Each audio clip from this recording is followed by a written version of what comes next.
Okay, folks, here we go. Next buttonhole instructional video. This time we are going to be doing working class buttonholes in linen. So we're going to do two different ones here. Basically, we're going to use two different types of GIMP in this video, so you can kind of get an idea of the difference that GIMP can make. When we make different choices about different things, what are some of the different results that we can get. So we got two buttonholes laid out here. Just like we showed in the last video, each one of the buttonholes has some basting stitching going around it. This way all the layers are held together. This is two layers of in Ausenberg linen, just sort of a natural kind of medium to heavyweight linen, and we do have a layer of buckram that's been placed in the middle of this.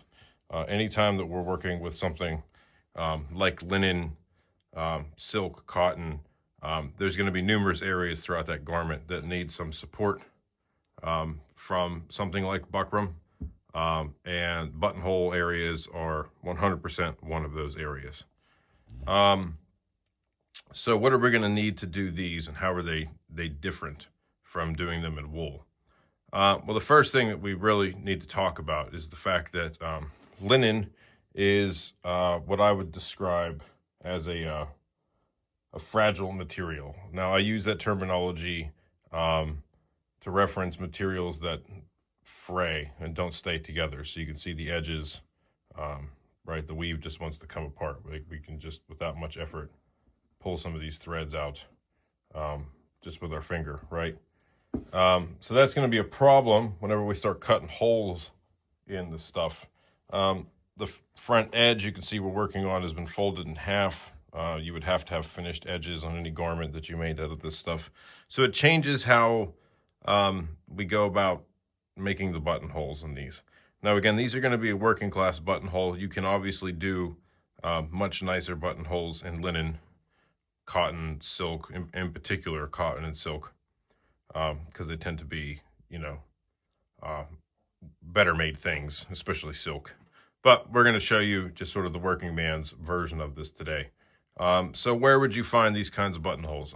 These are the kinds of buttonholes that you would find on linen breeches, linen trousers, gaitered trousers, linen waistcoats, linen jackets, linen coats, anything that wouldn't necessarily be intended to be a super nice garment, but rather just sort of a functional one, right? So we're going to need a few items to make these. Thread is obviously an important deal. And I have three different sizes here that we're going to use throughout this video. So starting on the left here, we have sort of just the normal standard medium weight thread that most people probably sew with today. A 35 by 2, 50 by 3. I don't remember offhand which of those two sizes this is, but they're pretty much interchangeable. So we will be using this. To do the buttonhole stitch itself, I have some of this here, and if I remember correctly, this is a 16 by 2. So it's considerably thicker than the standard thread. And then this over here is an 18 by 5. This is probably getting into the territory of no longer being thread and really being called cord. At this point, you can see it's pretty hefty stuff. We're going to use this as dropped it. We're going to use this as a gimp on one of the buttonholes. And really try to get that stitch raised up off the garment. And you should see a pretty drastic difference between the two. These two size threads here, pretty easy to find most places you probably already shop. For historical notions, we know the sort of normal companies that we all get stuff from. This stuff here is a little bit more difficult to find, and you can get them much thicker than this as well. All three of these options, however, can be found at bookbinding suppliers, in addition to other sort of strange threads, thicker threads, and that sort of thing, that are made from linen. There's a lot of linen tape and thread that goes into making books, as it turns out. So bookbinding suppliers is a place where you can get a lot of this stuff. Now, another specialized item that we may want is this stuff here. This is called fray check. We use this on the area where we were going to make the buttonhole before we cut the buttonhole open. And it's sort of a glue, really. So when it dries, it should make it so when we cut the buttonhole open that the fabric doesn't want to fray while we're working with it. And a lot of linens, I've found this isn't really necessary. So like the linen we're working on today, this isn't really necessary. This becomes a lot more useful on things that have a lot more of an open weave to them, or things that just want to fray when you look at them. And you'll know that type of fabric as soon as you get your hands on it. Now, that being said, we are going to use it, and I do tend to use it even when I don't necessarily think we need to, because it's just one of those things that will likely aid in the longevity of a garment. So we're going to use it, and I'll show you how we use it when we get to that stage. But if I'm making something for somebody, we want to get as much mileage out of it as we can. So it's useful in that regard. Just making something that's more likely to stand the test of time. Okay, so here we go. We've got 2 buttonholes marked out. They're 1.25 inches long, just like the last ones were. So unlike the last video where we cut the buttonhole open first with the buttonhole chisel, right? If you don't remember the buttonhole chisel, or you didn't watch the last video, it's this thing, right? Just a chisel that we use to make a straight hole. This time, actually, what we're going to do first is we are going to backstitch around the buttonhole. That way, when we do cut it open, all the layers are held together permanently already, and it doesn't want to start coming apart on us. And it also gives something for our buttonhole stitch to sort of rest against and pull against. If we didn't have that backstitch there, the risk is that as you use your buttonhole and you start opening and closing it, right? When you open and close the buttonhole, obviously it pulls apart, right? Which is going to put stresses on the buttonhole stitch, and we run the risk of that stitch pulling the weave apart, essentially. So this is to help prevent that. So this gets done just by simply backstitching a box around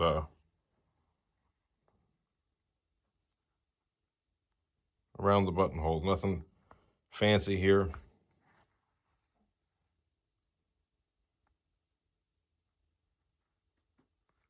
Doesn't have to be that tight of a backstitch.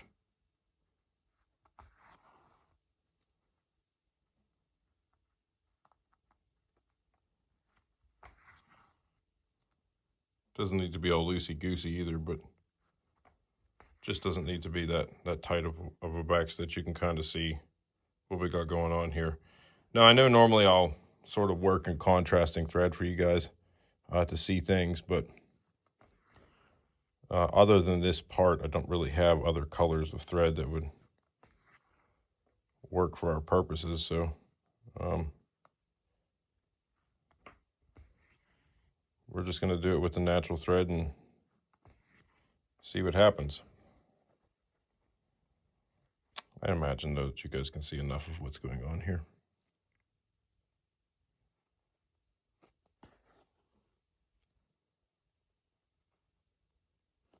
Now, coming back on the return, we want to be careful that we remain relatively straight to the other side. We don't want to start walking all over the place. I mean, it doesn't need to be perfect, But pay attention to what you're doing with your needle here.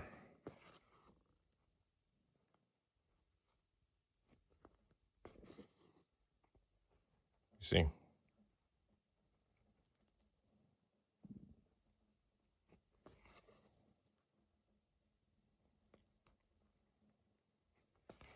So what we don't want to have happen here is that this gets too skinny in the space between the threads. Okay, you can kind of see where we are and what we got going on.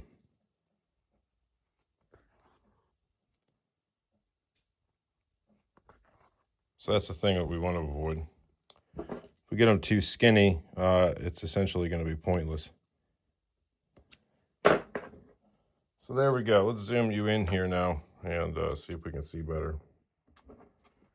So here we go. I've done the back stitch around the buttonhole, and you can see it there on the back side. So this is just going to give us something to lay our threads against.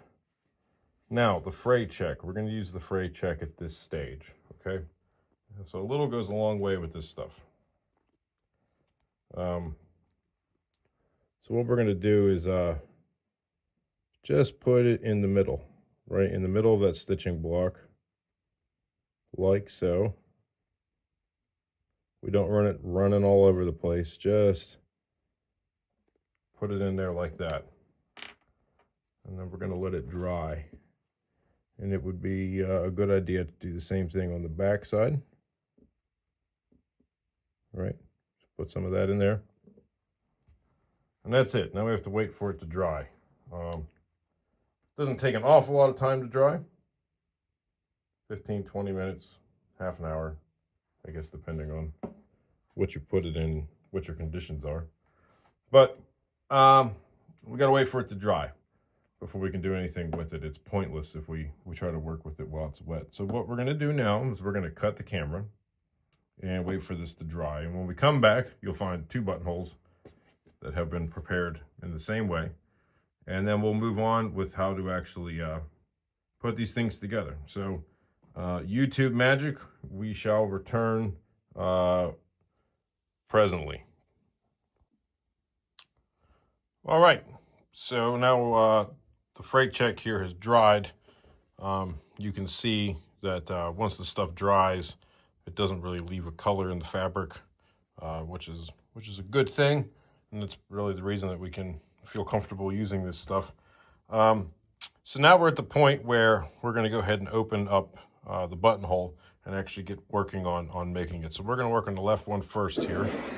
So just like we did with the cloth, we're going to use the buttonhole chisel, and we're going to open up our buttonhole. Now this, you want to try to make sure that you have the buttonhole chisel in the center of the buttonhole,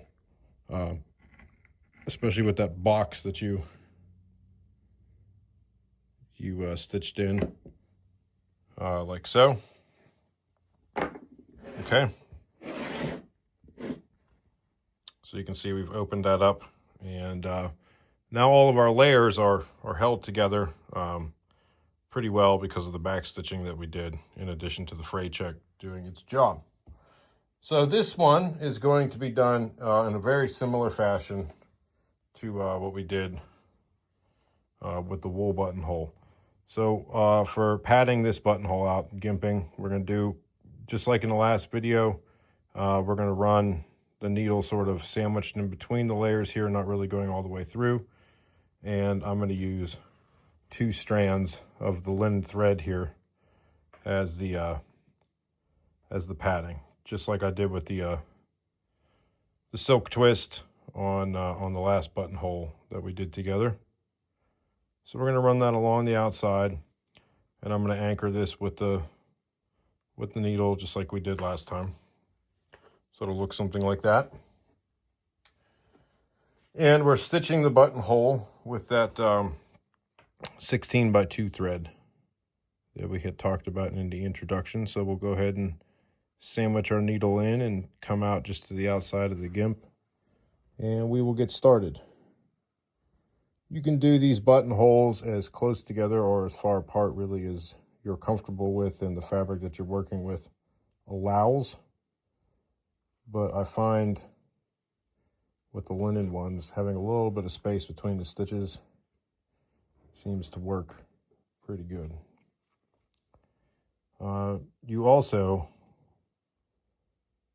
are likely to want to take a bit more of a bite. And when I mean a bite, I mean the distance between the hole and where the needle comes out in linen than you would in wool. And that just has to do with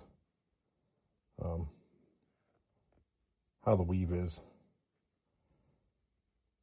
The stitch itself is being done in the same way that we did before. The needle is going to come through and come out. The tail end of the needle gets wrapped around clockwise, and we pull through. Now, the one thing that you are going to find working with linen thread is that it's not as consistent as using the silk twist. And the reason for that is the way that linen thread is made. So obviously a strand of flax is only so long. And in order to get a continuous thread, they have to sort of wind the end bits together to make the thread. So there are parts to this that are thicker than other parts, and parts that are thinner than other parts. And that will become very obvious as you're working with it. So using linen thread to make a buttonhole stitch, you're never going to get a very consistent look. And that's just it's just a limitation of the materials that we're using. And there's not much you can do about it. I'm sure there's nicer threads than others, but I think just about all of us are using the same stuff. There's not that many makers of linen thread out there, and it's all pretty good. The sort of normal things that you're going to be able to get your hands on. So that part you don't need to stress about.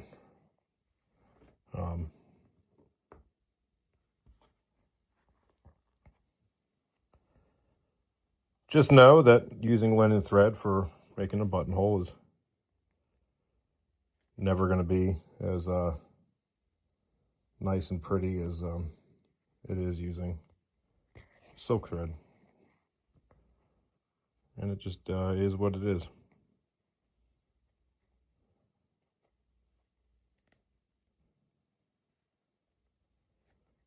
When we get down to the end here, we're going to be doing the bar tack in the same fashion that we did it on the first buttonhole example. No surprises there, nothing different there.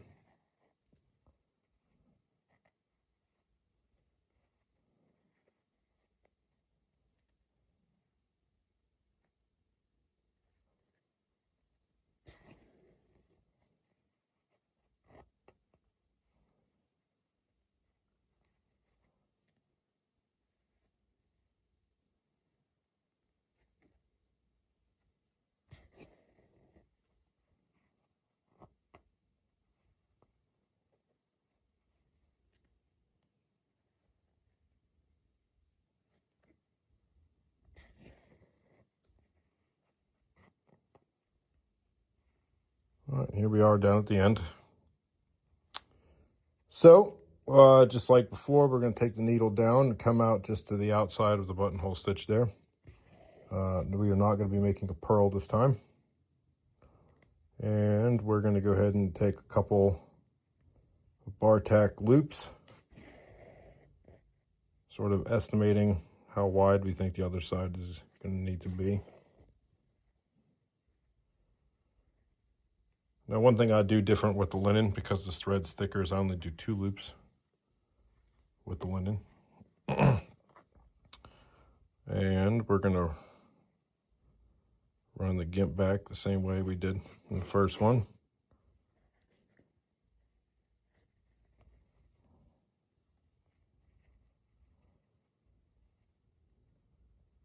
And lay it to the outside. tack it down with the needle. Now the bar tack. Now I explained to you in the last video that I like to change up how I make the purl on the bar tacks, and there's no real reason for that other than it's just kind of what I've gotten used to. But I make a counterclockwise loop with the thread, then using my needle and make sure to only be catching the bar tack thread, pull it through, seat the purl down, and just repeat that process all the way across.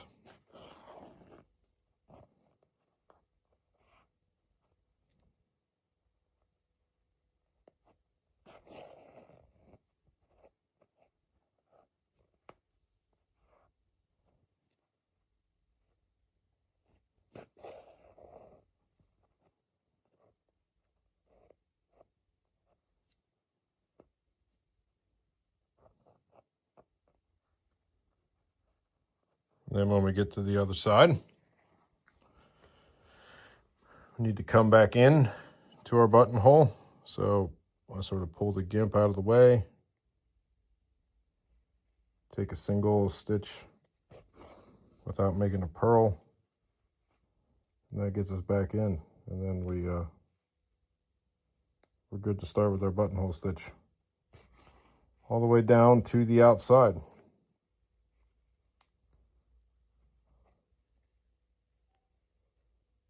And now we're just gonna slowly start working our way back.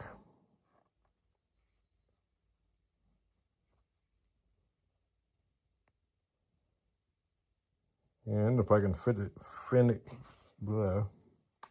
I can figure the editing procedure out, I will probably speed this part of the video up because we're just repeating ourselves.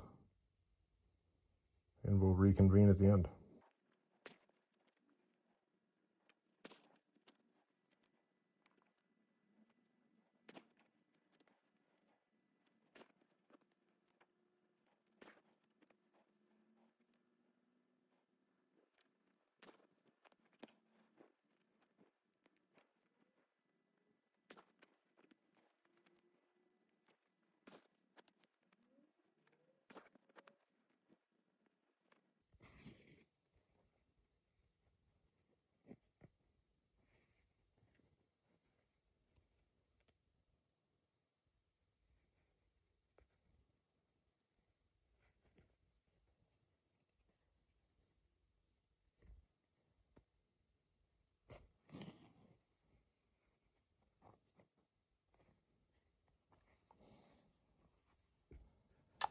Okay, so now we want to bar tack off the end, which is not going to be really any different than, again, like we discussed in the last video.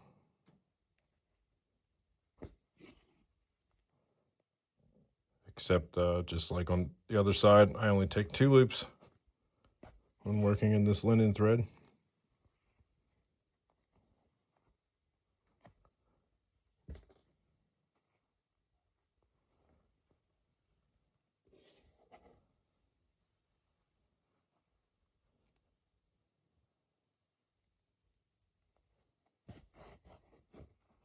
And getting rid of the gimp works the same way, just sort of bury the needle in, and there you go. Pull the tail a little taut and clip it off.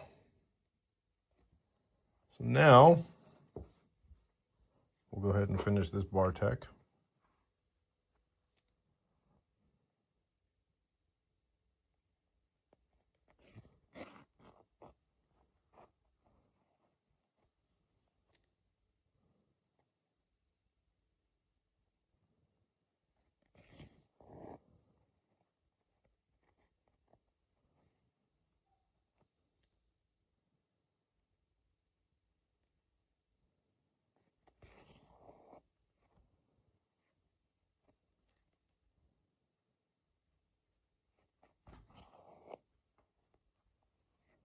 And like with the wool one, my last bar tack stitch, I like to catch the first the sort of tail of the first stitch that we made on the buttonhole proper. Kind of lock everything together, and then bury the needle in between, pull taut, and then just cut all the tails out. And that's it. That's our linen buttonhole there, completed. Let's go ahead and zoom in, take a look at what we've accomplished. So nothing all that extraordinary here. You can see the back side.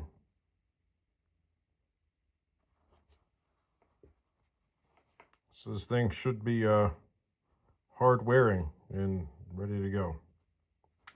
So I'm going to go ahead and set the other one up.